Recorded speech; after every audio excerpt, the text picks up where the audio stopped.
Saudara, Yayasan Terang Warta Rohani Kota Batu, Jawa Timur bekerja sama dengan penerbit Kalam Hidup Bandung, Jawa Barat menghadirkan sebuah program Jembatan Hati bagi Anda. Jembatan Hati adalah program siaran yang memaparkan kondisi dan sifat-sifat hati manusia. Selamat mendengarkan.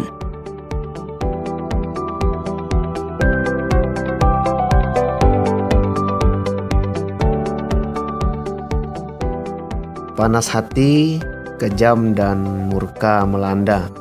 Tetapi siapa dapat tahan terhadap cemburu? Apa ya maksudnya kok dibilang siapa yang tahan terhadap cemburu? Nah, kira-kira cemburu yang seperti apa ini maksudnya kok begitu ya? Sedangkan panas hati dikatakan kejam, murka melanda. Halo Pak Jamal. Hei, Pak Jamal, halo. Ya, halo Pak. Aduh, maaf Pak, saya pikir siapa. Makanya sambil siulan. Ternyata Pak Gede ya. Tumben saya lihat siulan. Seperti Pak ketakutan nih, takut ya? Ya, tidak takut sih Pak. Ini hanya mengalihkan konsentrasi saja. Makanya tadi sambil siulan lah. Memang Pak sedang mikirin apa nih? Kayaknya ada hal yang serius kali ini. Ya, tidak Pak Gede. Ini hanya memandang cuaca yang tidak jelas. Kadang cuacanya panas, tau-taunya hujan. Cuacanya mendung, malahan tidak hujan Pak. Siapa tahu juga cuaca mau gambarkan gambaran hati Pak nih. Ini Pak Gede ini kayak orang paranormal saja nih. Bisa meramal ya Pak? Tidak Pak Jamal, hanya nebak-nebak saja. Siapa tahu kenyataannya gambaran hati Pak seperti itu nih. Kayak cuaca hari ini. Ya mungkin saja kenyataannya begitu Pak. Tapi mungkin juga tidak ini. Kalau kenyataannya seperti itu seperti apa?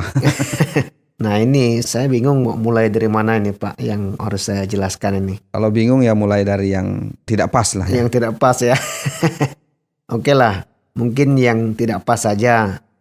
Begini Pak Gede, apa ya maksud yang dikatakan siapa dapat bertahan terhadap cemburu? Nah terus kalau cemburu membuat hati panas dan semakin kejam, yang akhirnya murka melanda. Nah itu gitu. Pak, saya bingung itu Pak. Ya kayaknya gitu kita bisa diskusikan karena itu menarik juga ini cemburu ya.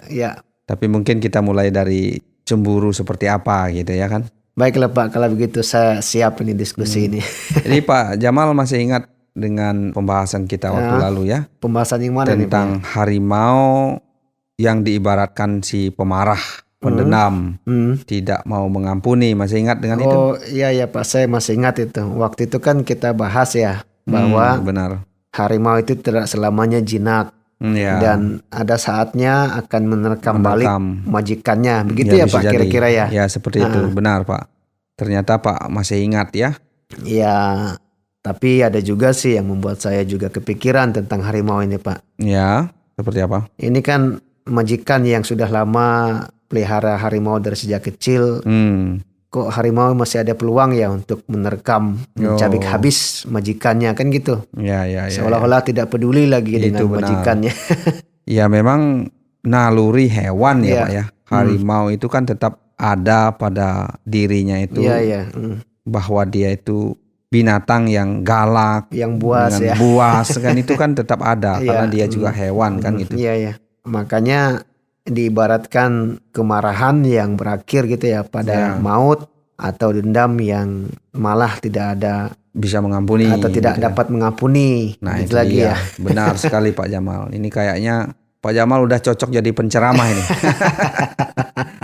Semakin hari semakin hebat ini. Jadi menelitinya. Pak Gede ini ada-ada saja lah. Tidaklah Pak. Ya kalaupun diminta sebagai penceramah, mungkin ceramah di rumah saja lah. Wah itu ide bagus. Keluarga sendiri. Bagus ya paling itu. tidak kan di keluarga ya. Ya. Kan bisalah tidak berani di depan banyak orang Pak. Benar. Saya setuju itu. Memang haruslah di keluarga terlebih dahulu untuk memulai sesuatu yang baik. Iya Pak, saya setuju. Belajar itu dari keluarga. Tapi ini saya belum mengerti sih maksudnya bagaimana ya mulainya di keluarga nih Pak. Ya dari keluarga kita bisa belajar sebelum mengajar orang lain kan. Iya. Jadi kita harus di dalam dulu, di lingkungan diri kita sendiri gitu. Tapi memang apa yang kita pelajari dari keluarga ya Pak? Jadi begini Pak, tadi Pak Jamal kan bilang mau jadi penceramah. Nah, contoh nih Iya. Kita harus belajar di keluarga dulu sajalah kan Pak bilang itu. Iya. Jadi memang pendidikan pertama itu ada di dalam keluarga Pak. Iya. Keluarga itu adalah tempat yang bagus mengejawantahkan pendidikan, kehidupan di dalam keseharian kita. Kan gitu. Benar Pak. Terus bagaimana caranya kita mengajar di keluarga itu? Kalau kita mengajar di keluarga ya kita arahkan anggota keluarga di sana untuk menghadapi karakter satu dengan yang lain. Iya, yang berbeda ya. Yang berbeda-beda. Ada tante, ada om, ada orang tua. Jadi kita banyak karakter di situ dan kita saling mengisi lah. Iya, saling mengerti ya. Gitu ya. Ya benar Pak. Memang itu kan keseluruhan keluarga yang ada Pak ya. Yang berhadapan langsung dengan kita ya. Nah sekarang kan bagaimana Pak Jamal menyesuaikan dengan mereka karena berbagai karakter yang ada di dalam itu belajar kehidupan yang sehari-hari lah yang kita berdampingan dengan mereka. Ada yang cemburu, ada yang curiga ada yang pilih kasih, ada yang kalem, ada yang banyak bicara kan semua ada di dalam keluarga itu kan begitu. Nanti yang dibilang bentak-bentak dibilang marah Pak ya. Ya jadi banyak ya. Iya benar Pak Gede, saya juga setuju. Jujur ini yang ada salah satu anggota keluarga saya kan yang pembawaannya seperti yang Pak katakan itu cemburu saja sama yang lain. Oh ada yang begitu. Nah itu kenyataan kan? Nah itu kenyataan Pak, malah dibilang kita tidak peduli atau pilih kasih lagi. Terus kalau lagi bicara pelan-pelan dengan yang lain curiganya tinggi, dibilang menceritain dia gitu. Ketemu contoh yang nyata ya. Jadi kita memang banyak belajar di keluarga Pak. Ya itu benar yang Pak bilang, pendidikan kehidupan ada di keluarga itu sendiri. Saya setuju. Makanya jadi maksudnya begini Pak Jamal. Sekarang kita kembali kepada pembahasan awal kita. Kita bilang dengan kalimat siapa yang dapat bertahan terhadap cemburu kan itu yang menjadi pertanyaan itu. Jadi cemburu itu wajar. Sikap tidak nyaman dengan kehadiran seseorang yang membuat kita emosi, marah. Jadi itu merasa tersaingi. Itu kan biasa itu di dalam keluarga. Nah itu yang kita perlu belajar dan kendalikan. Itu sudah kenyataan Pak. Dan benar juga. Jadi saya juga sih banyak belajar memang di keluarga. Benar yang Pak bilang kalau pendidikan kehidupan itu ada di keluarga sebelum mengajar orang lain Pak ya. Jadi memang karena merasa tidak aman, maka cenderungnya akan curiga. Itu yang terjadi kan. Dan biasanya kalau curiga, sikap akan tiba-tiba berubah menjadi manis gitu ya. Itu kan pura-pura juga. Pura-pura supaya benar. Dapat perhatian gitu ya. Supaya dapat perhatian. Dan diakui di keluarga. Ya benar. Nah kira-kira sifat seperti itu tiba-tiba berubah menjadi baik itu salah Pak ya? Ya sebenarnya tidak salah, tetapi yang berbahaya adalah sudah tidak sehat dan tidak jujur kan itu yang tekannya ini pura-pura masalahnya kan? Iya pura-pura ya. Ya semua cara akan dilakukan untuk kepentingan dirinya, itu supaya menjadi pusat perhatian orang lain kan gitu. Tapi jika kita perhatikan dia sedang mengarah kepada mencoba untuk mencari perhatian gitu ya. Jadi bisa jadi meluap kemarahan di dalam hatinya, melanda kan begitu. Kalau tidak diperhatikan pasti meluap Pak kemarahannya itu. Iya. Jadi tidak muncul di nyataannya tapi di dalam muncul. Wah bahaya ini Pak kalau mendengar penjelasan Pak seperti ini.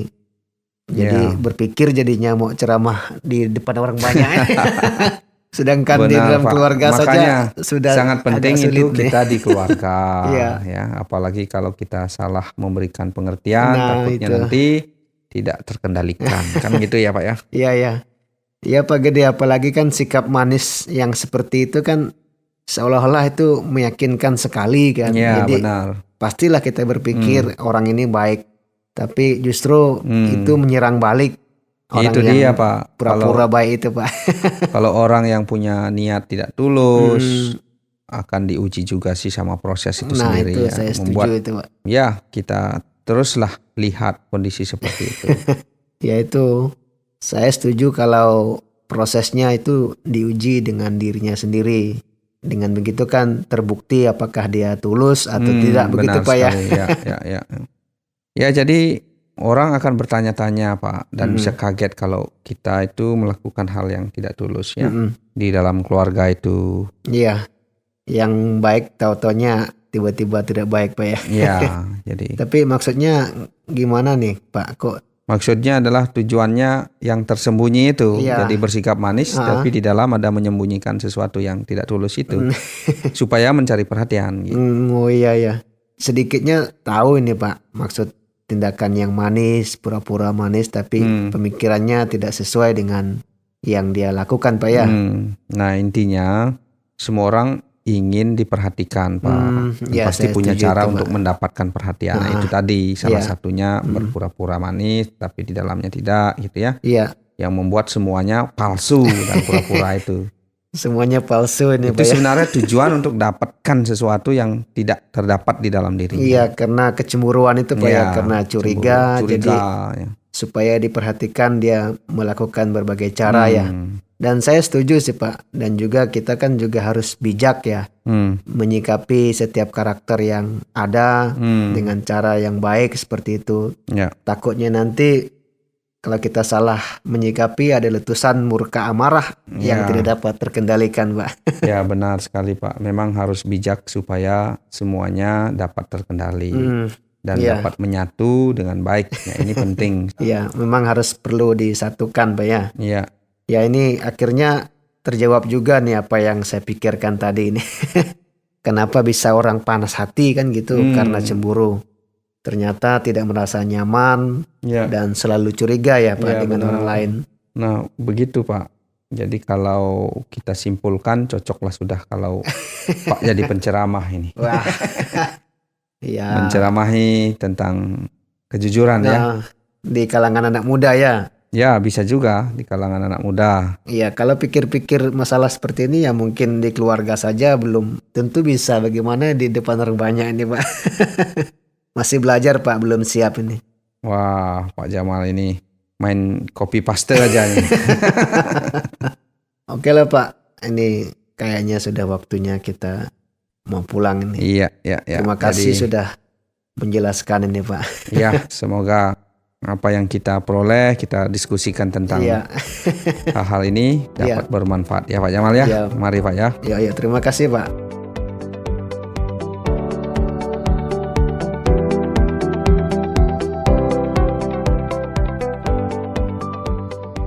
Saudara, terima kasih sudah mendengarkan program Jembatan Hati. Program ini dipersembahkan atas kerjasama Yayasan Terang Warta Rohani Kota Batu, Jawa Timur, dan Penerbit Kalam Hidup Bandung, Jawa Barat. Apabila ada pertanyaan dan saran, silahkan kirimkan ke SMS atau WhatsApp ke nomor 081 333 777 386. Anda juga dapat mengakses Penerbit Kalam Hidup melalui website di www.kalamhidup.com. Sampai jumpa!